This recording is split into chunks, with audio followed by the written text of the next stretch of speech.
Hello friend, मेरा YouTube channel आत्मसम्मान में आप सभी का स्वागत है।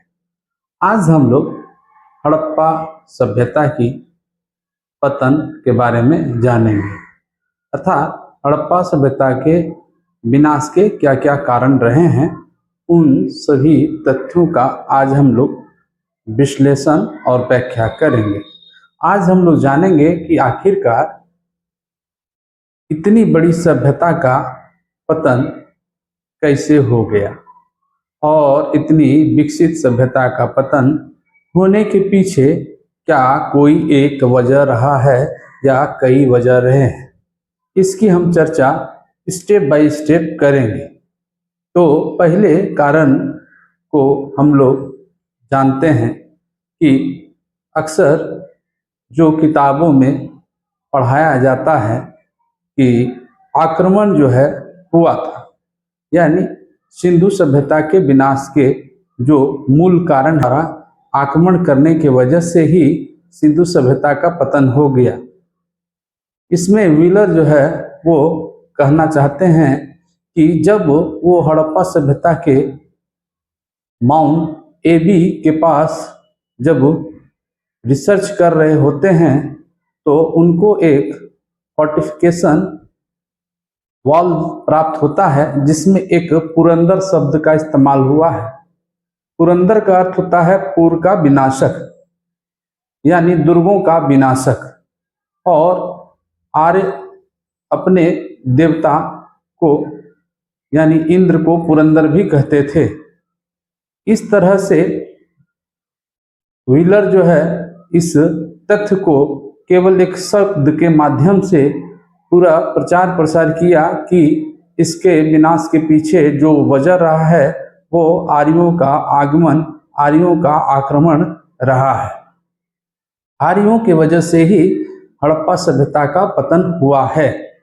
लेकिन यदि आक्रमण हुआ रहता तो जो नरकंकाल मिले हैं उस नरकंकाल में कहीं भी किसी भी तरह के औजारों से लगे कट या किसी तरह का कोई निशान प्राप्त नहीं हुआ है। यदि किसी तरह का कोई घाव भी मिला है तो वह ऐसा प्रतीत होता है कि मानो बहुत हल्का खरोच घाव है और वो ठीक भी हुआ है। कई परतों दर परतों, अर्थात जब भी यह हम लोग पढ़ते हैं कि सिंधु सभ्यता की जो खोज हुई है तो कितने परतों में, तो 7 परतों में यह जो है खोज हुई है, और इन सभी परतों में कहीं भी किसी भी तरह का कोई भी ऐसे औजार या हथियार नहीं मिले हैं जिससे कि यह प्रूफ हो पाए कि इसका विनाश आक्रमणकारियों ने किया है। ना तो भाला, ना तो तीर, ना धनुष, ऐसे कुछ भी देखने को या प्राप्त नहीं हुए हैं। तो यह पूरी तरह से खारिज हो जाता है कि आर्यों ने इसका विनाश किया होगा।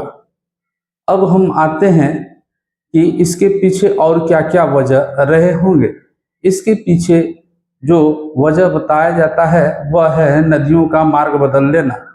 नदियों का मार्ग बदल लेने का तात्पर्य है कि हड़प्पा सभ्यता कई नदियों के किनारे बसे हुए थे, जिसमें सबसे बड़ी नदी इंडस रिवर थी, और ऐसा लग रहा है कि इंडस अपने मूल मार्ग से हटकर दूसरा मार्ग का चयन कर ली, जिसके वजह से वहां पर सूखा पड़ गया और वह क्षेत्र जो है धीरे धीरे कम आबादी और विनाश की ओर बढ़ गया। इस तरह से नदी के मार्ग बदलने से हो सकता है कि हड़प्पा सभ्यता का धीरे धीरे पतन हो गया हो। कई बार रावी को भी बोला जाता है कि रावी भी अपना जो मार्ग है वो भी बदल ली थी। कई बार ऐसा भी संकेत दिया जाता है कि और भी कई नदियां लुप्त हो गई। इसके वजह से जो है कहीं ना कहीं हड़प्पा सभ्यता का पतन हो गया। इसके बाद भी कई इतिहासकारों का अन्य और भी कहना है, जैसे कि पर्यावरण में बदलाव। हड़प्पा सभ्यता शहरी सभ्यता था, इसलिए शहरी सभ्यताओं का एक यह होता है कि वह पेड़ पौधे काटकर शहर का निर्माण करते हैं, और ऐसा माना जा रहा है कि लगातार पेड़ पौधों के कटाई के वजह से वह स्थान धीरे धीरे शुष्क होने लगा और वायु में और वातावरण में परिवर्तन आने लगा, जिसके वजह से वह कम बारिश वाला क्षेत्र में बदल गया।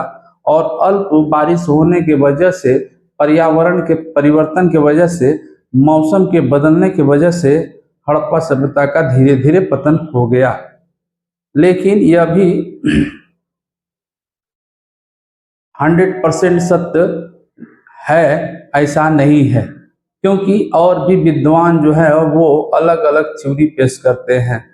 कई लोगों का कहना है कि हो सकता है कि वहाँ पर महामारी फैल गया हो, रोग फैलने के वजह से ही हड़प्पा सभ्यता का पतन हो गया, क्योंकि कई नरकंकालों के मिलने से ऐसा पता चलता है कि उस समय कोई महामारी फैला था, जिसके वजह से लोग कई जन जो है मारे गए थे और उनको उसी तरह से दफना दिया गया था। यह एक मूल कारण भी हो सकता है कि महामारी की वजह से जो है हड़प्पा सभ्यता का पतन हुआ हो। इसके अलावे भी कई सिद्धांत इर्द गिर्द घूमता है।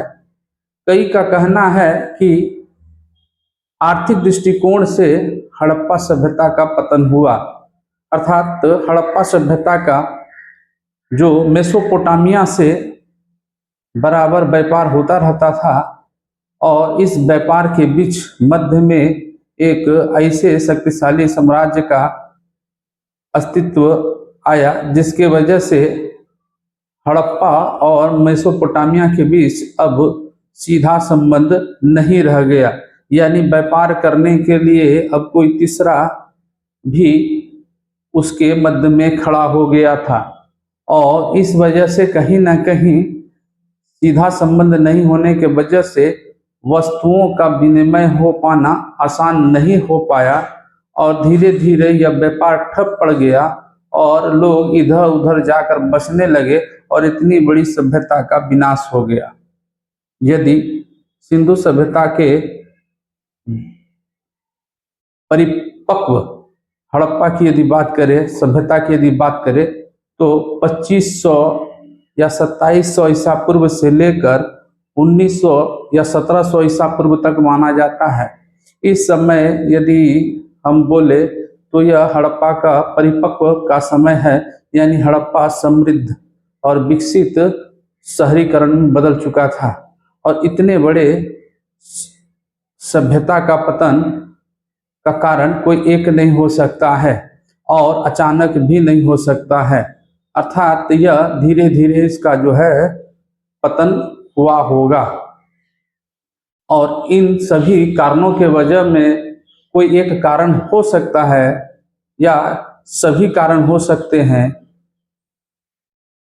जिसके वजह से हड़प्पा सभ्यता का पतन हुआ हो। कई लोग इसको भूकंप से भी जोड़ते हैं कि वहाँ पर भूकंप आया होगा और हड़प्पा सभ्यता का पतन हुआ होगा।